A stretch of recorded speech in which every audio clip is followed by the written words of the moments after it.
بسم الله والصلاة على رسول الله. Donc, en ma qualité de président du jury, composé en tant que professeur composé par Dr. Kmeyaï Reba de l'Université de Skikda, Dr. Yahya Yassine de l'Université de Boumerdas, Dr. Sebbar Abdellah en qualité de co-encadreur et professeur Cheda Sihan en qualité de rapporteur. Donc aujourd'hui, on va examiner le travail de thèse intitulé Contribution à la commande non linéaire des robots manipulateurs, qui sera présenté par Madame Youssef Fatih. Donc, vous avez 40 minutes, je vous donne la parole. Merci bien. Donc, avant de commencer, je tiens à remercier le professeur Moussaoud Boudour d'avoir accepté de présider cette jurée. Monsieur Dr. Yahya Yassine de l'Université de Boumerdas et Dr. Kmeyaï Reba de l'Université de Skikda qui ont pris de leur temps pour examiner ce travail. Et bien sûr, je remercie Dr. Sebbar Abdellah de l'Université de Gama.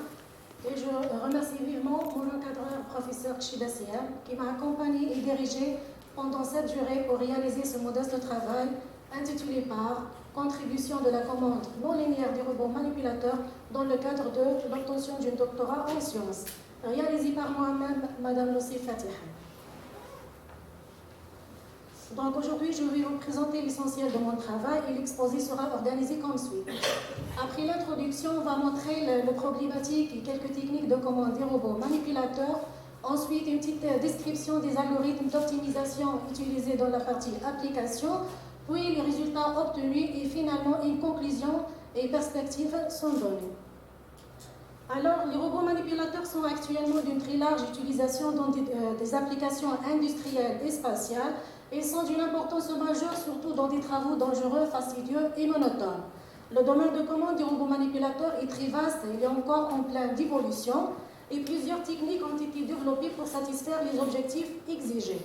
À partir de la littérature, on peut discriminer les stratégies de commande suivantes. La commande par articulation, elle est appliquée pour des robots manipulateurs qui utilisent des servomoteurs avec de forts rapports de réduction. Lorsque le système se comporte comme un système linéaire, alors l'asservissement du mouvement peut être réalisé par des techniques de commande classiques. On parle alors d'une commande décentralisée type PID. La commande jacobienne, donc elle utilise la matrice jacobienne inverse pour calculer les vitesses articulaires appliquées aux articulations. La commande par découplage non linéaire, donc cette technique utilise le modèle dynamique du robot pour le calcul de la loi de commande. Son inconvénient majeur, c'est sa sensibilité aux imprécisions du modèle.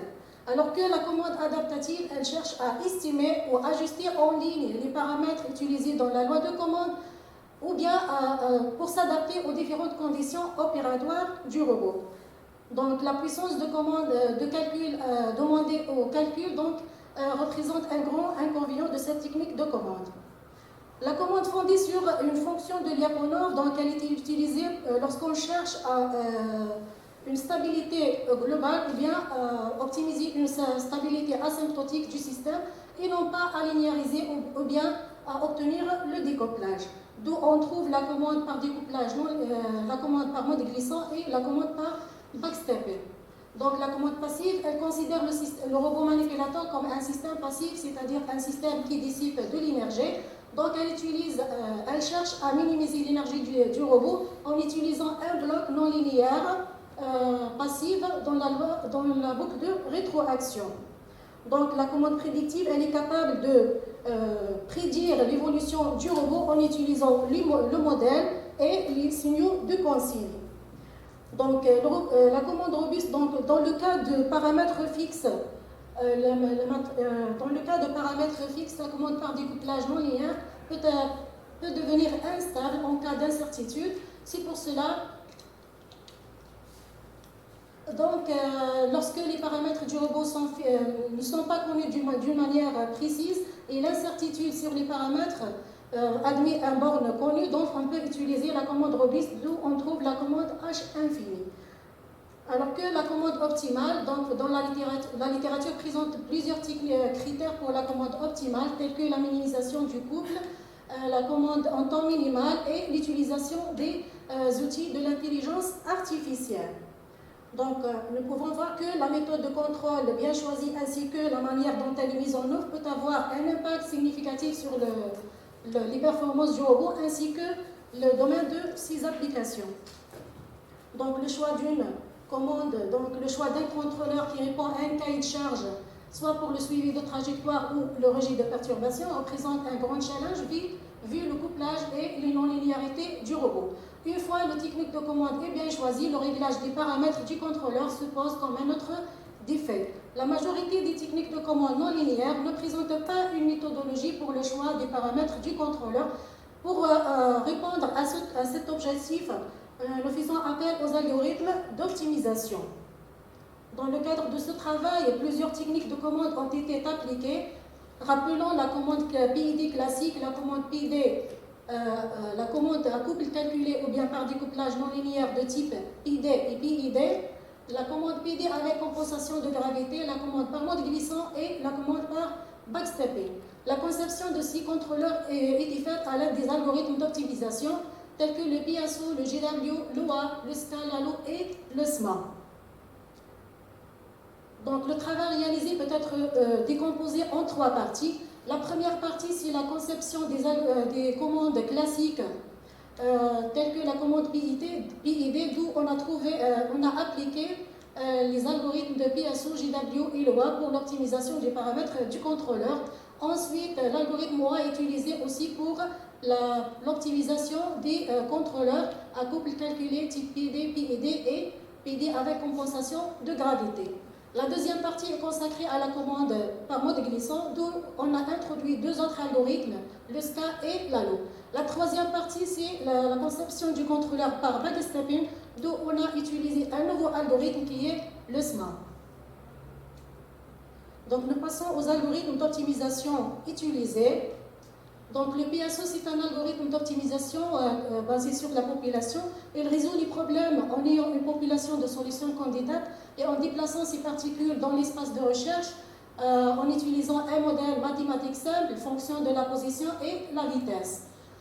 Donc, mais il est également guidé vers les autres particules considérées comme meilleure solution obtenues par d'autres particules en utilisant la meilleure position individuelle de P-best et la meilleure position globale, le G-best. Le deuxième algorithme qu'on a utilisé, c'est le GWO, le Grey Wolf Optimizer. Donc, c'est un optimiseur inspiré par Mirjalili en 2014, imitant le comportement de chasse des loups gris. Donc, le comportement de chasse peut être décrit en deux phases, l'encerclement des proies et la chasse de proies. Donc, les loups gris encerclent leur proie en minimisant la distance D entre la position actuelle du loup et la position XP de la proie, et la mise à jour sera en fonction décrite par cette expression. L'algorithme d'optimisation est guidé par les trois meilleures solutions obtenues de type alpha, bêta et gamma, et les autres agents de recherche les suivent en minimisant les distances correspondant alpha, bêta, des alpha, des bêta et des gamma, et la mise à jour ou bien la position suivante sera la moyenne entre les positions correspondantes. Un autre algorithme, c'est l'OA, le Role Optimizer Algorithm, inspiré par Mirjalili en 2016, imite le comportement de chasse des baleines à bosse. La philosophie de chasse peut être décrite en trois étapes: l'encerclement de proie, la méthode d'attaque au filet à bulles et la phase d'exploration. Comme pour l'algorithme précédent, l'encerclement de proie se fait par la minimisation de la distance D entre la position actuelle du baleine et la position du meilleur agent de recherche X étoile. Et la mise à jour sera exprimée par cette formule. Une probabilité de 50% de choisir entre le mécanisme d'encerclement rétrécissant et la position de mise à jour en spirale était décrite dans cet algorithme. Alors,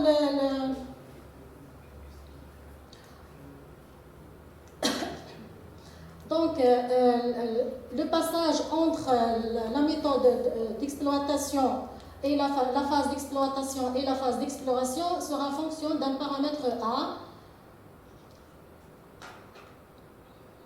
Dans la phase d'exploration, donc les lougriers cherchent la position ou bien la mise à jour de sa position en fonction d'un agent arbitraire. Cela permet aux algorithmes de ne pas tomber dans l'optimum local. Donc la figure suivante représente le comportement de chasse des PSO des Ilsiens, le JW des lougris et le loi des baleines à bosse. Un autre algorithme utilisé, c'est le SCA, le Sine Cosine Algorithm.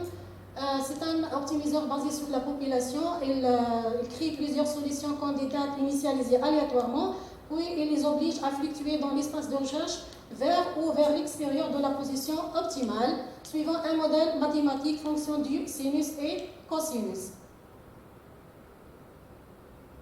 L'algorithme ALO, c'est Antline Optimizer. Il imite le comportement de chasse des lions difformis. 5 étapes principales de chasse ont été décrites dans cet algorithme.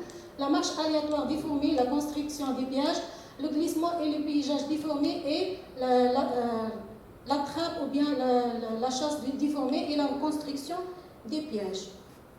Le dernier algorithme utilisé, c'est le SMA. C'est un algorithme du moule visqueux inspiré par Chimilly en 2020. C'est un nouveau optimiseur basé sur le mode d'oscillation de la moisissure visqueuse. La matière organique cherche de la nourriture.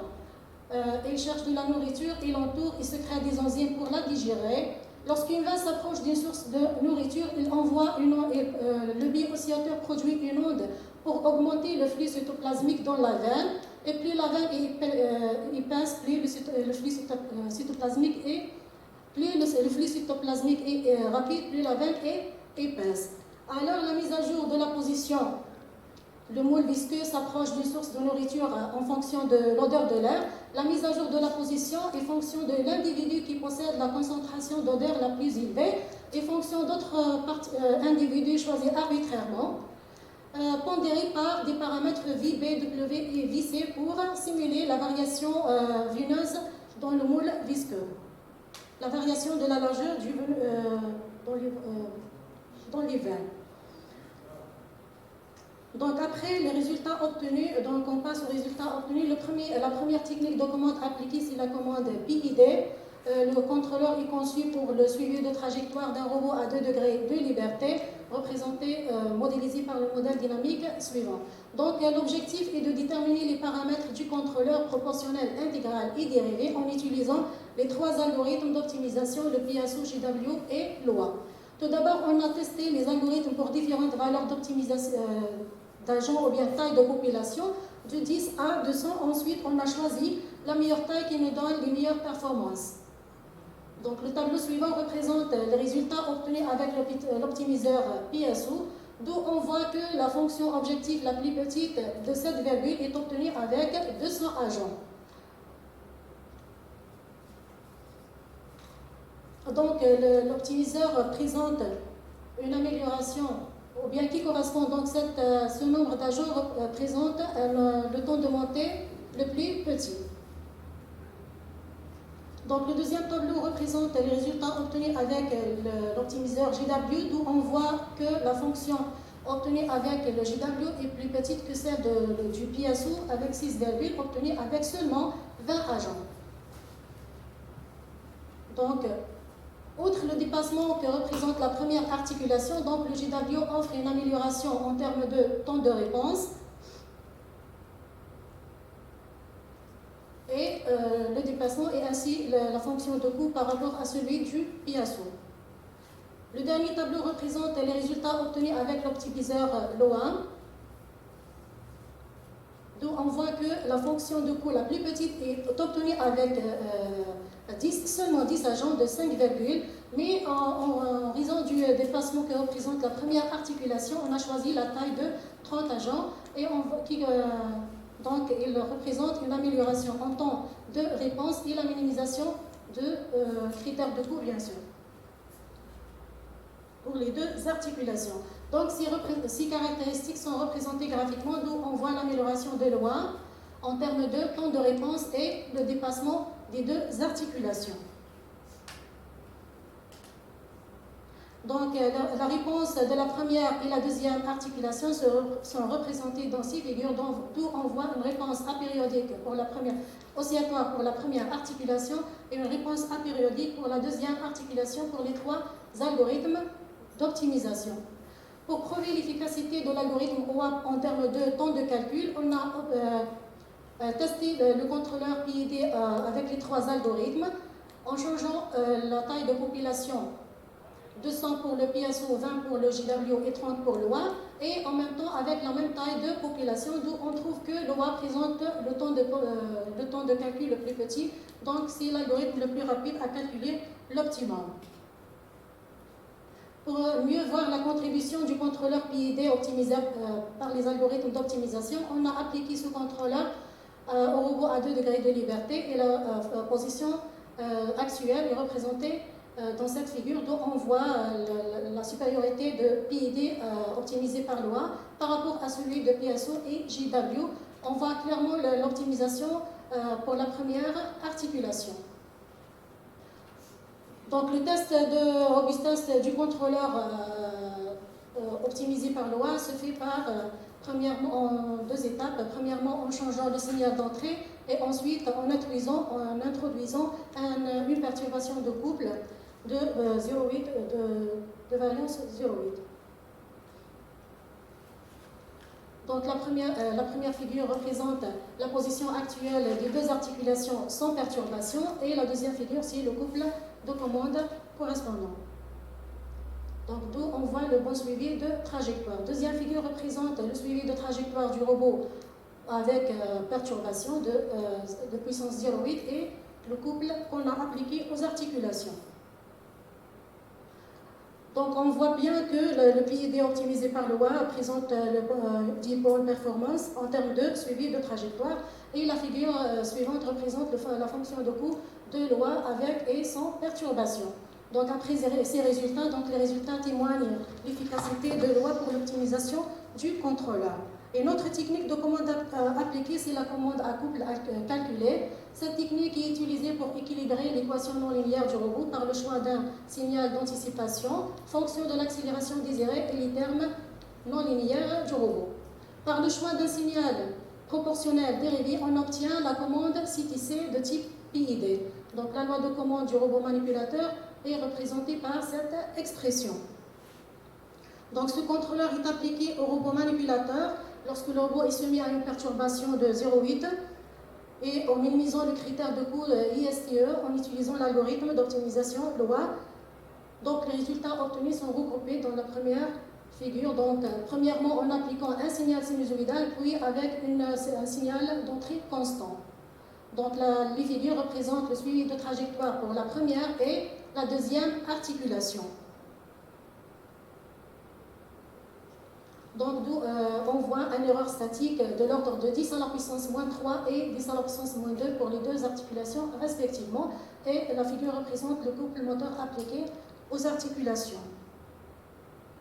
Deuxièmement, avec une entrée constante, de même, on a appliqué cette technique, ce contrôleur pour le suivi de trajectoire. Donc, on voit le bon suivi de trajectoire avec un biais résiduel dans le régime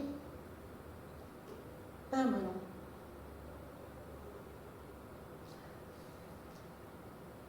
Donc, par l'intégration ou bien par l'ajout d'un terme intégral dans la boucle, dans le signal d'anticipation, on obtient une commande couple calculé type PID. On a appliqué ce contrôleur aussi pour le robot pour le suivi de trajectoire. La commande appliquée aux articulations est décrite par cette expression. Donc, on a appliqué ce contrôleur pour les deux articulations lorsque le robot est soumis à une perturbation de 0,8 de variance 0,8. L'optimisation était faite aussi par l'optimiseur OA en minimisant le critère ISTE. Donc, on voit d'après les deux figures le bon suivi de trajectoire pour les deux articulations et l'erreur est minimisée dans l'ordre de 10 à la puissance moins 4 et 10 à la puissance moins 3 pour les deux articulations respectivement. La figure représente le couple appliqué aux articulations. Et deuxièmement, pour une entrée constante aussi, on voit le bon suivi de trajectoire pour la commande PID avec une entrée constante. La troisième technique de commande appliquée, c'est le PD plus compensation de gravité. C'est la méthode la plus simple. Et la loi de commande contient le terme de gravité, représente la gravité du robot manipulateur pour les deux articulations. Donc, dans ce cas, on a appliqué la technique de commande en 3 étapes. Premièrement, sans perturbation, avec un signal sinusoïdal, avec et sans perturbation. Et troisièmement, avec une entrée constante. Donc, toujours en optimisant le contrôleur par l'algorithme O1 et minimisant le critère de coût, l'ISTE, on voit le suivi de trajectoire des deux articulations avec un erreur résiduel de l'ordre de 10 à la puissance moins 2. La figure représente le couple moteur appliqué aux articulations. Donc, avec la perturbation aussi, donc on voit le suivi de trajectoire et l'erreur est de l'ordre de 10 à la puissance moins 1 et moins 2 pour les deux articulations. Donc la figure représente le couple moteur appliqué aux articulations et le bon suivi aussi pour la commande constante. Si on regroupe toutes les techniques de commande pour une entrée sinusoïdale et une entrée constante, donc on voit l'amélioration que présente la commande PID-CTC. Donc le PID-CTC et le PD dépassent la commande PID plus gravité en termes de suivi de trajectoire. Et l'ajout d'un terme intégral améliore la précision du contrôleur. Donc, de même pour la commande une entrée constante. Donc, la rapidité qu'offre la technique de commande PID-CTC est menée d'une erreur résiduelle. Ce dernier est amélioré dans la commande PID-CTC avec l'ajout de l'intégrale. Donc, cette amélioration de précision est opposée par l'apparition d'un dépassement dans le régime transitoire, qui est négligeable dans la commande PD plus gravité. Donc, d'après cette analyse comparative, on peut voir que ces techniques ont ses avantages et ses inconvénients. Donc, le choix parmi ces techniques dépend du cahier de charge et les exigences demandées. Donc, ici, on a représenté l'amélioration qu'offre le PID couple calculé en termes de l'ISTE et l'erreur statique pour la première et la deuxième articulation pour une entrée sinusoïdale et l'entrée constante aussi. Et on voit le dépassement négligeable pour la commande PID plus gravité. La deuxième partie consacrée à la commande par mode glissant. Donc, cette technique est capable de garantir les objectifs de commande, même malgré les erreurs de modélisation ou bien les incertitudes dynamiques. La conception de ce loi de commande peut être décrite en 2 phases. La première phase, c'est la conception d'une surface de glissement. Donc, la conception d'une surface de glissement où la dynamique du système, qui force la dynamique du système à atteindre cette surface et représente les objectifs désirés. Donc, la deuxième phase, c'est la conception d'un loi de commande qui force la trajectoire d'état à obtenir cette surface et la maintient à cet endroit. Donc, la loi de commande contient 2 termes, un terme équivalent continu et un terme discontinu. Donc, la surface de glissement choisie pour cette application, c'est une surface de type PID. La conception du loi de commande du robot manipulateur est représentée par cette expression. Donc, l'objectif est de déterminer les paramètres du contrôleur en utilisant le critère ISTE et ITAE, en utilisant les algorithmes LALU, le STA, l'OA et le JW. Donc, après la phase d'optimisation, les résultats obtenus sont regroupés dans ce tableau. Avec l'ITAE, il apparaît clairement que l'ALO présente la fonction de coût la plus petite. Donc, l'ALO est le plus rapide pour calculer l'optimum. Avec le critère ISTE, l'ALO et le JW présentent des fonctions de coût proches, considérées comme meilleures fonctions de coût. Les paramètres du contrôleur correspondant sont regroupés dans le tableau, le deuxième tableau. Donc le couple appliqué ou bien produit par le contrôleur par modèle glissant optimisé par les 4 algorithmes d'optimisation est représenté dans cette figure. Donc on voit que le mode glissant SMC optimisé par l'ALO-ISCA produit un signal de couple souple par rapport à celui de JW et LOA. Donc ceci est un autre critère sélectif pour prouver l'efficacité de l'algorithme OA. Donc la figure représente le suivi de trajectoire du robot manipulateur pour les 4 algorithmes d'optimisation pour les 2 articulations. Donc la figure suivante représente la fonction de coût obtenue avec les 4 algorithmes. Donc la position de l'organe terminal de l'effecteur ou bien de l'organe terminal du robot présenté dans le plan X, Y et XY et X et Y sont représentés dans ces figures d'où on voit le bon suivi de trajectoire. Donc c'est obtenu avec l'optimisation ALO. Donc cette figure représente le signal de commande appliqué aux articulations obtenu avec les 4 algorithmes d'optimisation. Passons maintenant au test de robustesse du contrôleur SMC avec une surface PID. Lorsque le robot se met à une perturbation de puissance sous forme d'un signal additif au signal de commande avec différentes valeurs de puissance. Donc on voit que les paramètres du contrôleur ainsi que la fonction de coût changent relativement avec la puissance du couple. Donc le premier tableau représente les résultats avec l'optimisation JW. Et de même pour l'optimisation LOA et l'optimiseur SCA. Donc le dernier tableau représente les résultats obtenus avec l'optimiseur ALO, d'où on voit que l'erreur est de l'ordre de 10 à la puissance moins 6. Donc l'ALO représente le critère de coût la plus petite, alors que l'ALO est le plus robuste pour éliminer l'effet des perturbations. Donc la figure suivante représente le suivi de trajectoire des 2 articulations avec différentes puissances du contrôleur du robot commandé par le SMC PID avec l'optimiseur ALO. Donc l'ALO ici donc, représente donc considéré comme l'algorithme qui est le plus robuste pour éliminer l'effet des perturbations. La dernière partie de l'application, c'est la conception d'un contrôleur par backstepping du robot manipulateur. Donc cette technique de méthode, c'est une technique de méthode de conception récursive et systématique pour le contrôle de rétroaction d'un système non linéaire incertain.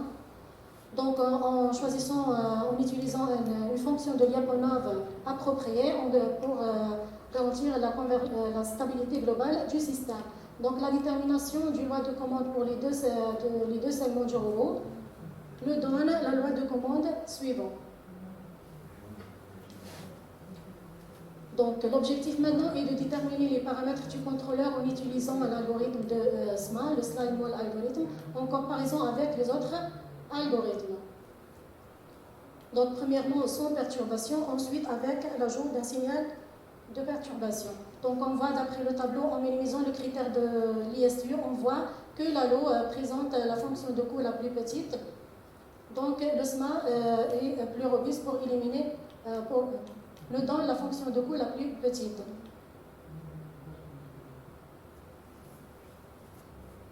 Donc les paramètres obtenus sont regroupés dans le tableau suivant. On voit ici le bon suivi de trajectoire du robot manipulateur commandé par le backstepping, optimisé par les 4 algorithmes d'optimisation. Et l'amélioration apparaît bien pour la première articulation. Le signal de commande appliqué pour les deux articulations est représenté dans cette figure, d'où on voit l'énergie élevée au démarrage due la plus petite temps de montée héliostatique, donc qui est produite par l'augmentation des paramètres du contrôleur et ensuite l'augmentation du signal de commande. Donc maintenant, on passe au test de robustesse du contrôleur avec perturbation. Lorsque le robot soumis à une perturbation de puissance de 0,8 sous forme d'un signal additif au signal de commande, les résultats obtenus sont regroupés dans ce tableau où on voit que le SMA produit une fonction de coût de 4,10 à la puissance moins 5, donc la fonction de coût la plus petite par rapport aux autres algorithmes. Donc le SMA est le plus robuste pour éliminer l'effet des perturbations. Donc si on compare la technique de commande backstepping par celui de SMC PID, le sliding mode control présenté dans la section précédente, donc optimisé par le même algorithme d'optimisation, donc on voit que sans perturbation et avec perturbation, on voit que la fonction de coût la plus petite est obtenue avec le contrôleur backstepping. Donc pour le test de temps de calcul pour les 4 algorithmes, donc ce temps est sélectionné après dizaines de fois de simulation, on voit que l'ALO présente le temps de calcul le plus petit. Donc la figure représente le suivi de trajectoire du robot manipulateur du contrôleur backstepping optimisé par le SMA avec le signal de perturbation. Le signal de commande représenté dans la figure suivante. Alors le contrôleur backstepping optimisé par le SMA présente plus de robustesse pour le suivi de trajectoire du robot manipulateur et le rejet des perturbations. Donc, d'après cette étude, on a montré la robustesse de la commande par mode glissant et la commande par backstepping par rapport aux techniques de commande classiques PID de type couple calculé de type PID et la compensation de gravité. Et la commande par mode glissant conventionnelle ne peut garantir l'invariance que si les incertitudes des perturbations et les perturbations appariées. Elle ne peut pas atténuer efficacement les incertitudes et les perturbations dépareillées, d'où le passage à l'utilisation des observateurs, par exemple, ou l'utilisation de la commande backstepping comme une autre alternative qui prend en compte la nature non linéaire du système et elle peut gérer les perturbations de manière robuste. On a prouvé l'efficacité des algorithmes d'optimisation dans le domaine de contrôle des systèmes non linéaires, notamment les robots manipulateurs. On a vu la supériorité de l'algorithme OA par rapport au GW et PSO dans l'optimisation d'un contrôleur PID classique. Aussi, le SCA et l'ALO présentaient son supériorité. Donc, on a prouvé la supériorité de SCA et ALO par rapport aux autres algorithmes tels que le GW et l'OA, et l'ALO au reste. Donc, finalement, la construction d'un contrôleur par backstepping optimisé a prouvé la domination de l'algorithme SMA par rapport au GW, l'OA et l'ALO. Et on a vu la vitesse de convergence de l'algorithme ALO et la précision de l'algorithme SMA. Donc ça nous conduit à obtenir un algorithme hybride entre ces deux algorithmes pour concevoir un algorithme puissant. Donc cette étude a donc fruit aux publications pour des futurs travaux, donc l'application et l'optimisation des techniques hybrides telles que la commande backstepping et la commande par mode glissant. Donc elle va simplifier la conception du contrôleur de backstepping et augmenter la robustesse du système contre les perturbations externes. Elle va rendre le contrôleur SMC insensible aux incertitudes inadaptées. Aussi, on essaie d'appliquer les nouveaux algorithmes d'optimisation pour d'autres techniques de commande du robot manipulateur et aussi l'hybridation entre les techniques de commande, les algorithmes d'optimisation. Aussi, on pense à appliquer des algorithmes d'optimisation dans le diagnostic des asymptômes des maladies complexes et aussi d'entamer le champ de l'énergie renouvelable, soit pour la commande ou bien pour l'optimisation. Donc ce travail a donné le fruit des productions, donc des publications internationales et nationales.